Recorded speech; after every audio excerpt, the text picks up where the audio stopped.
Assalamualaikum warahmatullahi wabarakatuh. Perkenalkan, nama saya Nurul Islami Taufik dari jurusan Ilmu Ekonomi Universitas UIN Alauddin Makassar. Nah, kali ini saya diberikan tugas oleh dosen saya untuk menjelaskan salah satu materi yang telah diberikan oleh beliau. Nah, kali ini saya memilih untuk menjelaskan kebijakan subsidi. Nah, jadi subsidi merupakan instrumen fiskal yang bertujuan untuk memastikan terlaksananya peran negara terhadap aktivitas ekonomi yang bertujuan untuk mensejahterakan masyarakat secara adil. Nah, di Indonesia sendiri porsi terbesarnya adalah subsidi bahan bakar minyak atau yang biasa kita dengar BBM. Nah, selain dari kebijakan subsidi, kali ini saya juga akan membahas mengenai defisit anggaran negara. Jadi, defisit anggaran negara merupakan selisih antara pengeluaran negara dan pemasukan negara yang cenderung negatif.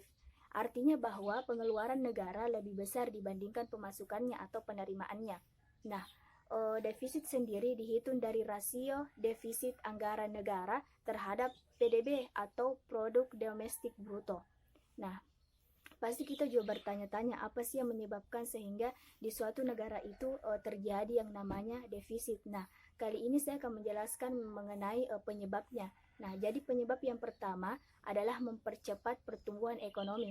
Artinya, jika suatu negara menginginkan pertumbuhan ekonominya cepat, maka dia membutuhkan yang namanya investasi yang besar, dana yang besar. Tujuannya apa? Tujuannya untuk membiayai program-program yang telah dibuat oleh pemerintah. Ya, program yang pertama adalah program yang berkaitan dengan pertumbuhan ekonomi seperti jalan, jembatan, transportasi, listrik, dan lain-lain. Nah, program yang kedua yaitu yang berkaitan dengan Hankam, dan yang ketiga adalah pembangunan yang meliputi bidang-bidang pengadilan atau bidang-bidang hukum seperti proyek-proyek pengadilan, lembaga kemasyarakatan, dan yang lain-lain. Nah, yang keempat adalah program yang berkaitan dengan bidang sosial, kesehatan, pendidikan seperti rumah sakit, sekolah, panti asuhan.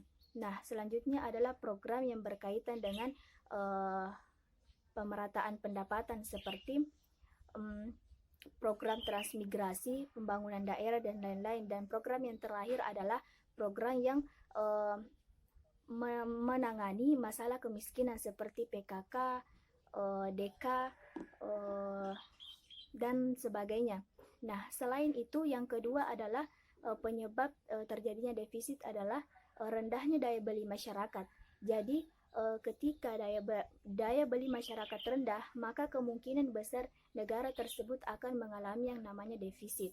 Nah, kebutuhan barang dan jasa sehari-hari seperti BBM, sembako, transportasi, listrik, sarana pendidikan, dan kesehatan sangatlah penting bagi masyarakat. Namun, jika masyarakat tidak mampu untuk memenuhi kebutuhannya, maka negara harus melakukan yang namanya subsidi. Nah, untuk masyarakat yang berpenghasilan rendah atau berada di kalangan bawah.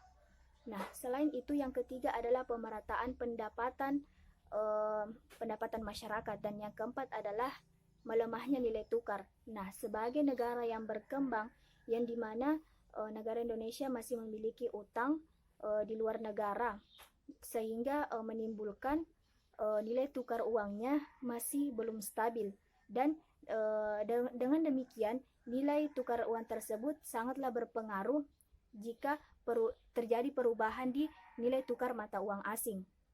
Nah, jika terjadi penurunan di nilai tukar uang tersebut, maka dampak yang dirasakan oleh negara Indonesia sangatlah besar.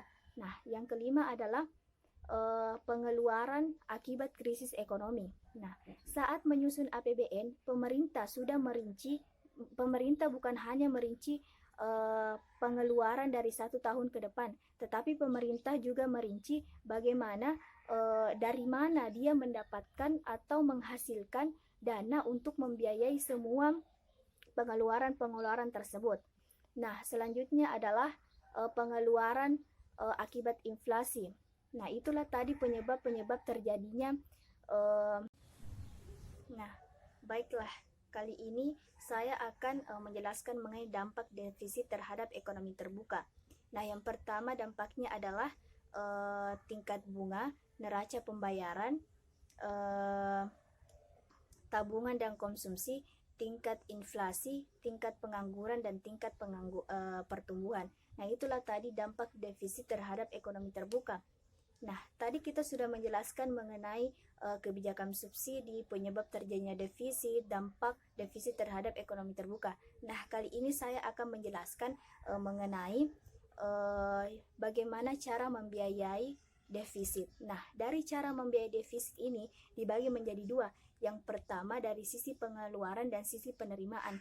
Dari sisi penerimaan yang pertama adalah kita meminjam dari perbankan dalam negeri. Yang kedua meminjam dari non perbankan dalam negeri atau dengan masyarakat dengan cara menerbitkan obligasi. Nah, yang ketiga meningkatkan pajak, dan yang keempat adalah mencetak uang. Itulah tadi dari sisi penerimaan. Sedangkan dari sisi pengeluaran yang pertama mengurangi subsidi. Nah, yang kedua penghematan terhadap pengeluaran baik dari pengeluaran rutin maupun dari pengeluaran pembangunan. Nah, itulah tadi penjelasan mengenai cara membiayai defisit. Semoga apa yang saya jelaskan bisa bermanfaat, dan jika ada kata-kata yang salah mohon dimaafkan. Inallahi musta'an walaihi tiklan. Assalamualaikum warahmatullahi wabarakatuh.